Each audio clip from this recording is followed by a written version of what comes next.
फिर जब हटाया इधर लगाया तो फिर दिखाई देने लगा, सुनाई देने लगा।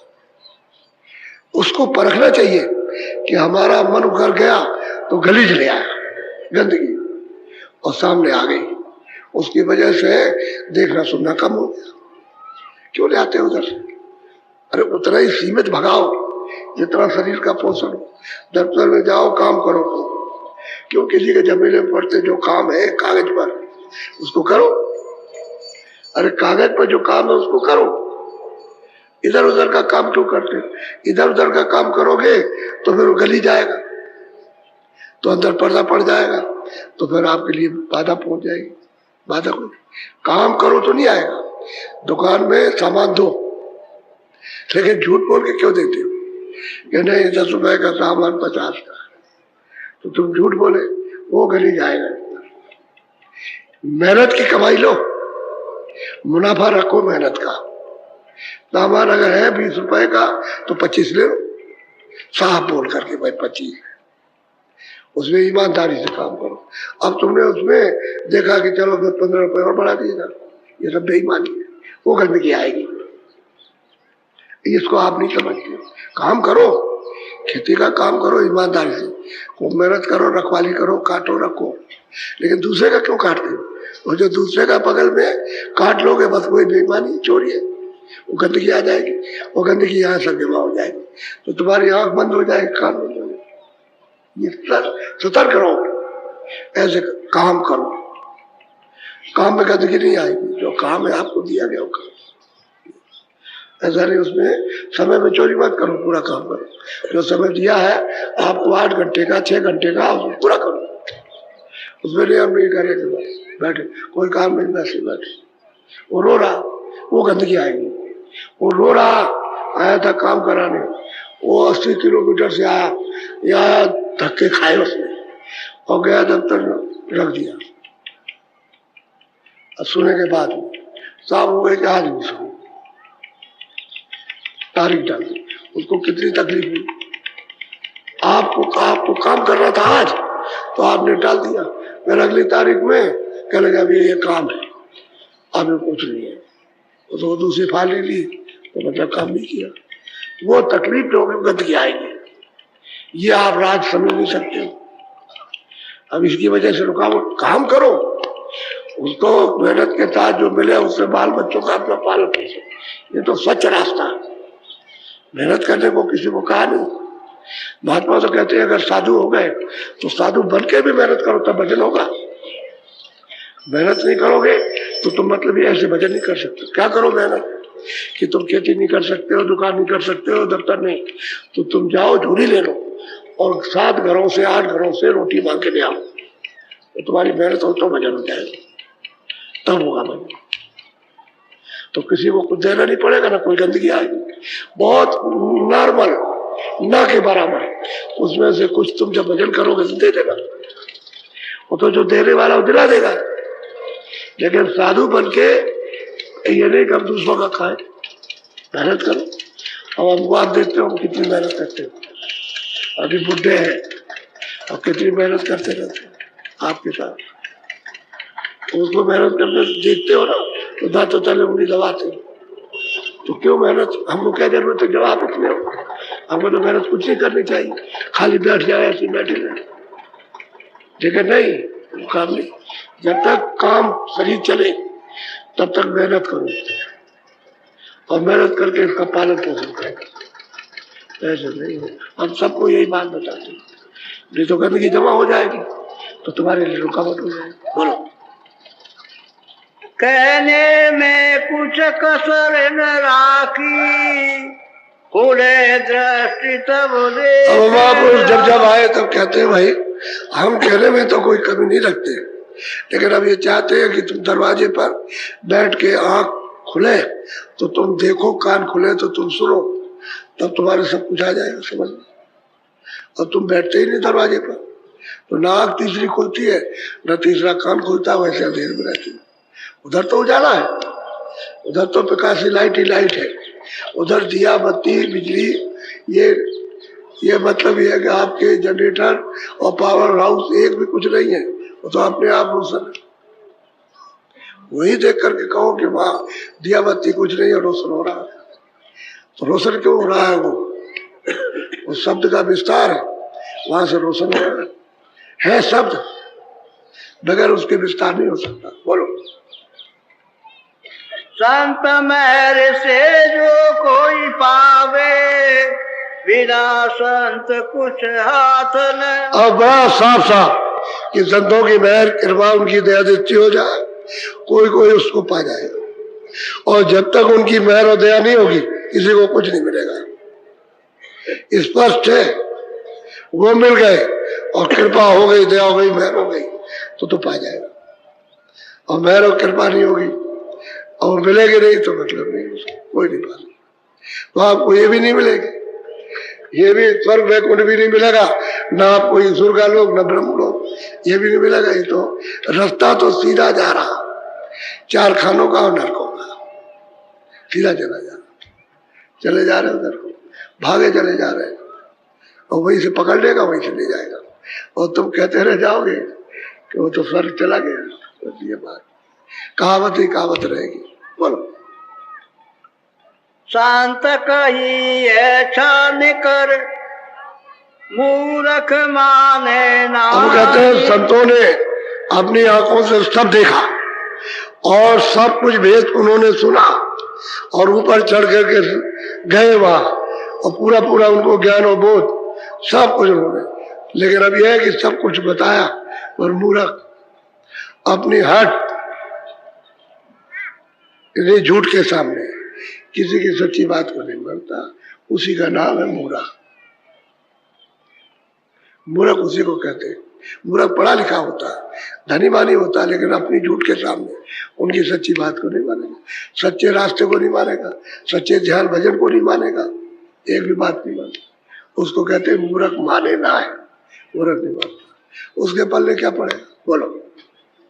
बिना प्रीति परस्थिति के कैसे पावे। अब वो कहते हैं भाई जब तक तुमको महापुरुषों का विश्वास और उनसे प्रेम नहीं होगा तो कैसे मिलेगा।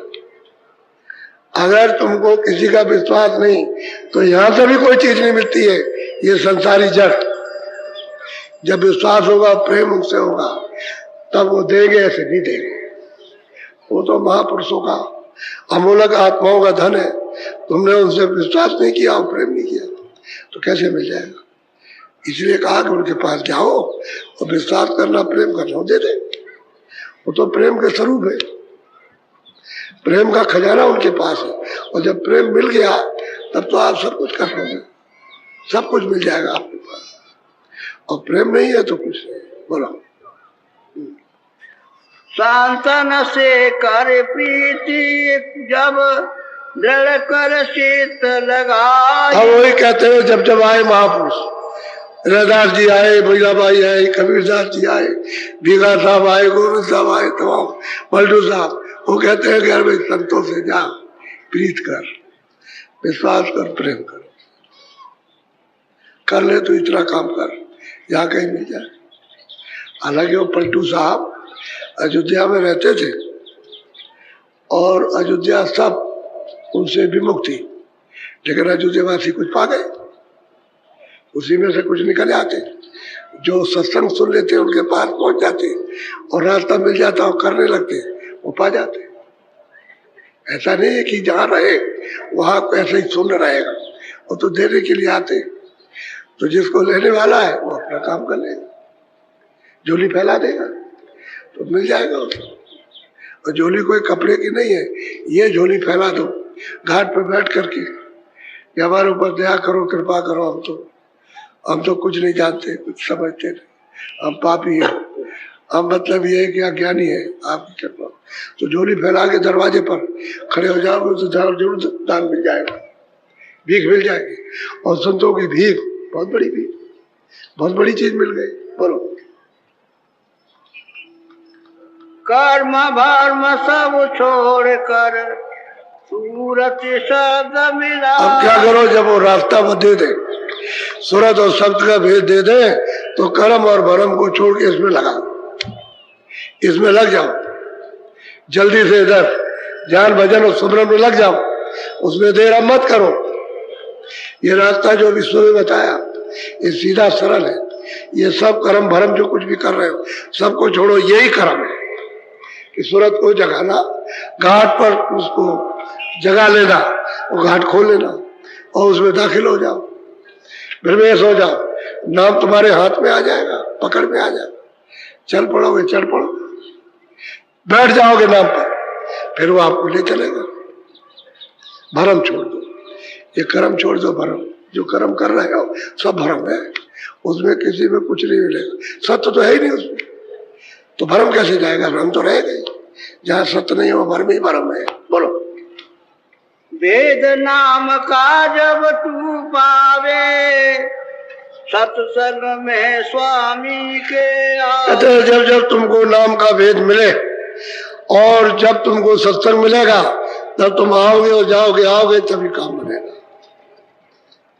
नाम का भेद जब मिल जाता तो इनको जगह जगह गए और आए, गए और आए, गए और आए, इतने दिनों के बाद अब समझ में आए। लेकिन जो लोग पहले लग गए थे उन्होंने बहुत काम किया, कई लोग तो निकल गए, पहुंच गए, उम्र भी ज्यादा थी लेकिन प्रेम हो गया उनका, रास्ता पा गए, जो वचन कहते थे उसका पालन करते थे, काम तो हो गया। और क्या होना, कोई कोई तो पा ही जाता है, तब वो दे देंगे सत्संग जरूर। जब भेद मिल जाए रास्ते का, नाम का भेद मिल जाए घाट पर, तो मतलब ये फिर सत्संग सुनो तो जो कुछ भी होगा वो सब निकल जाएगा, सच्ची प्रीत हो जाएगी। आसनाई जिसको कहते हैं सच्ची हो जाएगी, और आसनाई के बराबर दूसरी कोई चीज नहीं। इधर से उल्टे और उधर आपकी आसनाई नहीं। जब प्रेम हो जाएगा तो फिर उसको कभी छोड़ता नहीं, और वो जब उसको पकड़ लेंगे घाट पर तो उसको नहीं छोड़ सकते। वो घाट ही पर इधर ले आने की है कि जब तक यहाँ नहीं ले आते तभी तक उनका उपदेश चलता रहता, और यहाँ ले आए तो पकड़ लिया, फिर कुछ नहीं चलता मन का। तो देर उतनी देर है कि मन वहां बैठता नहीं है घाट पर, और शब्द को सुन नहीं पाता, भागता रहता। तभी तक की देर सुनने लगा तो वह चस्का लगा, तो बहुत आनंद है। इतना मीठा, इतना ठंडा, इतना रसदायक, जब वो पिएगा तो सब फीके लगते। कहता है इसमें कुछ नहीं, फिर भागता इधर, तब लग जाता। तो उधर गुरु महाराज अति दया करते जाते, कृपा करते। इसलिए आप लोग जो रास्ता बताया तो यहाँ जो नामदान ले लिया है, ये जो टेंटों में पुराने रहते हैं उनसे सब लिख लो, 5 नाम क्या, 5 रूप क्या है, 5 स्थान क्या, 5 की आवाजें क्या, सब लिख के याद करके, और इनसे ये कहो कि 2 मिनट 4 मिनट हमको बैठाओ, हम सुमरन कैसे करें और ध्यान कैसे करें और भजन, तो ये आपको बैठा देंगे। इसी काम के लिए आते हो, बाकी तो हम आपको समझाएंगे ही, लेकिन वो बताएंगे आपको कि ऐसे बैठो, ऐसे सुमरन करो। तो आंख बंद करना और मुंह बंद करना, फिर जिस तरह से बताया उससे सुमरन करो, नाम लो, रूप को याद करो, तो तुम्हारी तरफ उसकी मुतवज्जा हो जाए, तवज्जो हो जाए, यानी तुम्हारी तरफ उसका ध्यान हो जाए कि मेरा नाम मेरा रूप कौन ले रहा, कौन याद कर रहा। तो फिर उसकी दया दृष्टि उधर से किरणें छूट जाए तो अंदर से भी मदद करे, इधर से भी मदद हो जाए, और कोई तुम लगो मदद के लिए, तुम करो तो काम जल्दी बन जाएगा। इसलिए नाम और रूप उसमें फिर ध्यान पे बैठो ताकि हमारी आंख साफ हो जाए और दरवाजे पे टिक जाए और दरवाजा खुल जाए और कालमा सब निकल जाए, तो आंख खुले तो हम देखें। उसको कहते हैं, तो दरवाजा समझ लो पहले। वो जो आपको तिल बताया वो सुई के नाके से भी छोटा है और वो दृष्टि में आ जाएगा। दृष्टि उससे भी बढ़िया बारीक काम करती है कि कोई भी चीज होगी सबका पता लगा देगी। सूरत में इतनी तीक्ष्ण आंख है, वो उसको पहचान लेगी कि है दरवाजा। उस पर टिकाना मन नहीं टिकता, तब उसकी दृष्टि हिलती है। मन टिक जाएगा तो फिर काम हो जाएगा। मन को रोक लो और उसी जगह दृष्टि को ऐसे रोको, जैसे सब तरफ से ध्यान हटकर जब वो निशाना लगाता है शिकार के लिए तो किसी तरफ ख्याल नहीं जाता, उसी पर, और दोनों आंखों की पुतलियां एक हो जाएंगी तो फट से निशाना लग जाएगा, यानी दृष्टि ठहर जाती है, उस पर रुक जाएगी, तब निशाना सच्चा लगेगा। और दृष्टि ऐसे हिलती रहेगी तो नहीं लगेगा, तो खाली जाएगा निशाना, फिर नहीं लग सकता। ऐसा है, दृष्टि को रोको, निशाना लगेगा, उसको रोकने का काम फौरन वो जगह बना देगी। ऐसे सबको बर्मा है, ऐसे करके गड्ढा करती चलती है, काटती जाती है समय से, ऐसे तेजी से चलती है मशीन, क्या चीज है इसके बराबर, और सांप निकाल करके बाहर गए। तुमने देखा मशीन होती ऐसे चलती है मिट्टी में, तो सब मिट्टी बाहर निकालती जाती, ऐसे चलती। ऐसे ही सूरत जब चलती जाएगी तो सब कालबा इधर को सब हटा फेंकती जाएगी, उसमें ऐसी चाल है उतरती। अब है कि तुम फंसे हुए हो बोझा लाद करके, इसलिए ये बात हो रही, और तुम्हारा बोझा उतरे फिर देखो इसकी चाल को, तब अनुभव में आती है। तो भजन, सुमरन और ध्यान, ये तीनों जरा ठीक से अच्छी तरह से। अच्छा बोलो जय गुरुदेव।